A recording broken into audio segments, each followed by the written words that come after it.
Salut tout le monde, c'est GG. On suit donc la procédure pour le tuto pour le carton plume.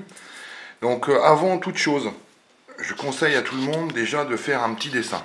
Bon, même que succinct, pour se donner déjà une idée de ce qu'on veut faire. Lorsque on l'a fait sur le papier, on peut revenir dessus, retoucher et puis se donner plus d'idées. Ensuite, donc là, on va appliquer, moi je vais faire donc une bergerie avec simplement un pan, donc avec une pente de 30 degrés pour le toit. Donc on vient après simplement, excusez-moi, hein, faire le dessin. Donc pour du santon neuf, moi j'ai pris donc une base de 9, j'ai rajouté donc 3 cm pour le côté le plus bas de la crèche, de la bergerie.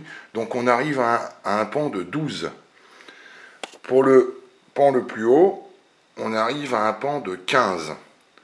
Donc ça nous fait une pente de 30 cm. 30 degrés, excusez-moi. Le fond, je l'ai fait sur 25 cm de long, sur 15 cm de haut. Pour les santons 7 cm, vous partez sur une base, le plus petit côté, à 10 cm et le plus haut à 13. Ça vous donne une proportion qui est tout à fait correcte pour une bergerie. Idem pour le fond, soit vous partez sur 25 ou vous voulez réduire à 20, et après vous partez sur une hauteur de 13 pour revenir en vis-à-vis. Là, ce que vous voyez, ce que j'ai fait ici, ça va être en fait creusé pour faire le fêtage, pour mettre, si vous préférez, le fêtage pour le toit, afin de pouvoir le mettre avec le bois.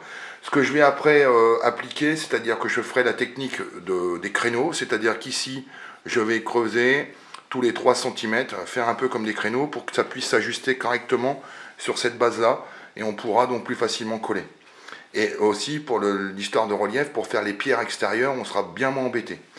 Voilà, si vous avez des questions, n'hésitez pas. On va voir ça au fur et à mesure. Voilà, une bonne soirée à vous et à plus.